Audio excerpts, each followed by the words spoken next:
Canada's Foreign Affairs Minister Melanie Joly has just left Ukraine, and she, as we saw earlier, promised sanctions on Russia should there be an invasion. Canada already has more than 200 troops training the Ukraine military in country, and the special forces have been part of that. It's called Operation Unifier. And a Canadian frigate is sailing into the region to support the NATO mission there. But Canada has not yet committed to send weapons to Ukraine.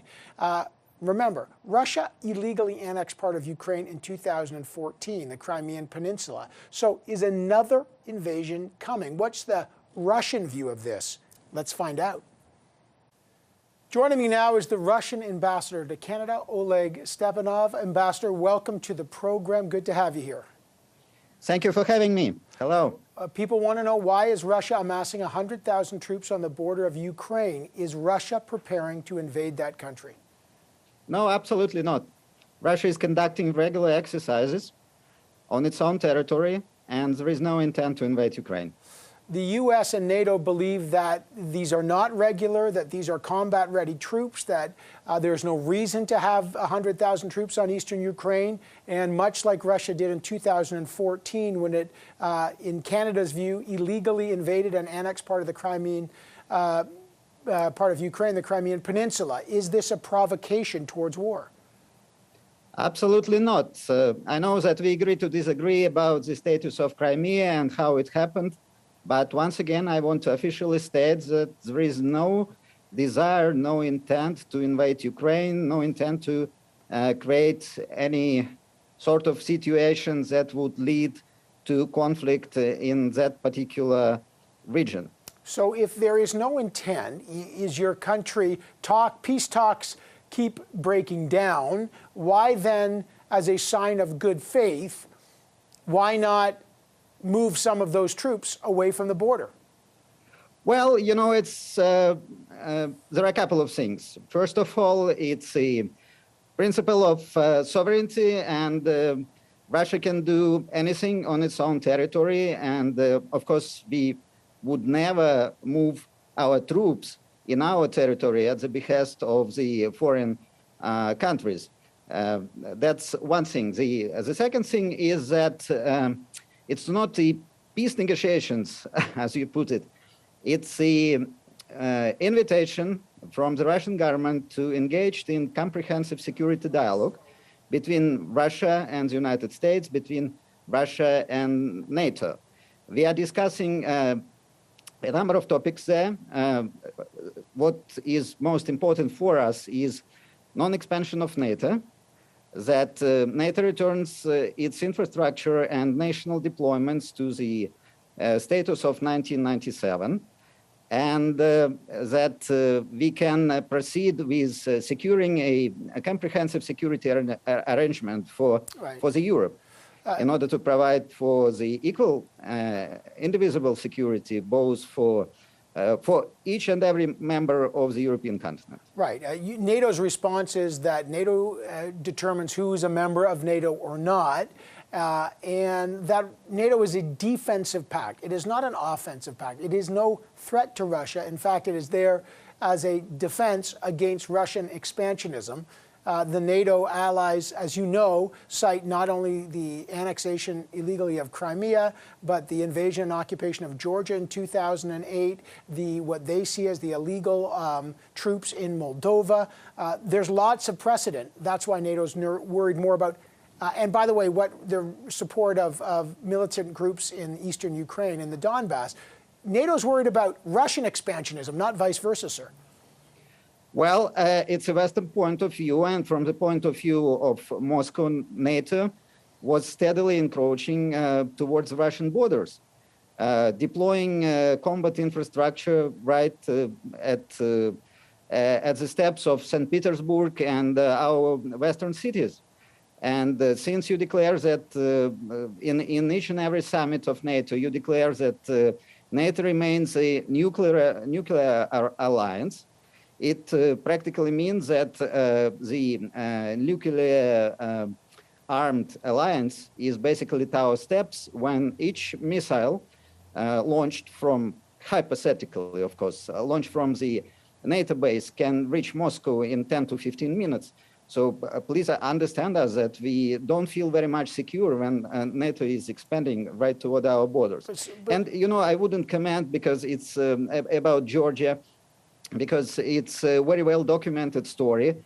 There was an independent commission established by the European Union by Ambassador Heidi Tagliavini, who, with facts on paper, proved that in 2008, on the 8th of August 2008, Mr. Saakashvili, who was president at that time, ordered a military action, a military operation against civilian population of the city of Tskhinval, which is the capital of South Ossetia, which at that time was a part of Georgia, as Abkhazia. But because of that reckless war, actually the war started when Mr. Okay, but Saakashvili... let's not debate Georgia, although I think Georgia is important. I just want to focus on Ukraine. The Ukrainians have focused on the 4,500 Ukrainian soldiers who died fighting what they say Russian-backed separatist forces in the east. I know our foreign affairs minister even visited the wall in Kiev about that. But let me just quickly, if I can, get some of your reactions. Canada has now threatened that if Moscow invades or intrudes on sovereign Ukraine territory or further does it, there will be sanctions. What would the Russian response be for more sanctions from Canada? Well, you know, in our view, it's general philosophically, sanctions never work.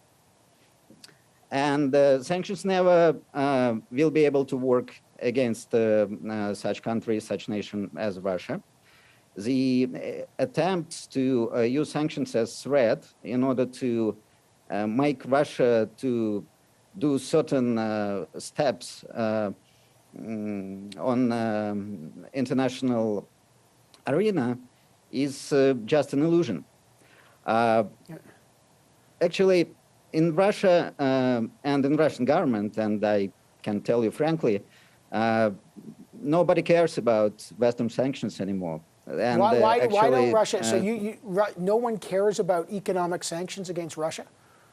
Yes, because they don't work and they do not bite. They do not inflict any real influence or any. There are no practical outcome. Whether so Russia's not afraid of increased sanctions. Okay, well, how would Russia respond to Canada sending defensive military weapons to Ukraine? Ukraine has asked, Canada has not made a decision. What would Russia's response be on that? Well, frankly speaking, as a person who been dealing for many years with political and military affairs, I do not understand that term like defensive weapons. It's more like a political term. Weapons are weapons. And our position is that any shipments of weapons to the country, like Ukraine, which is in the middle of civil war, practically, it's not conducive to any peaceful initiatives that should be undertaking on the diplomatic track. Okay. So it's just fueling the conflict and emboldening the hotheads in Kiev who have illusions that they can start a military operation and to take eastern Ukraine by force. Ambassador, I know you say it's a civil war there. Again, the NATO position is that it's Russian-backed forces that are destabilizing eastern Ukraine. It's not a civil war at all. How would Russia respond to Canada extending its military training mission Unifier there? What would the Russian response be? Well, you know, we have many concerns about that mission, but not about the mission per se, because obviously, in general, it's a sovereign decision of two countries who train whom and what experience to share. But my only concern as an ambassador to Canada was reading in the Canadian newspapers, in major media outlets, that Canadian military and Canadian journalists discovered that through that operation, through Operation Unifier, a number of, dozens actually, of neo-Nazi members of such detachments as Azov, who are blacklisted even by your southern neighbor, United States, they were trained in Operation Unifier.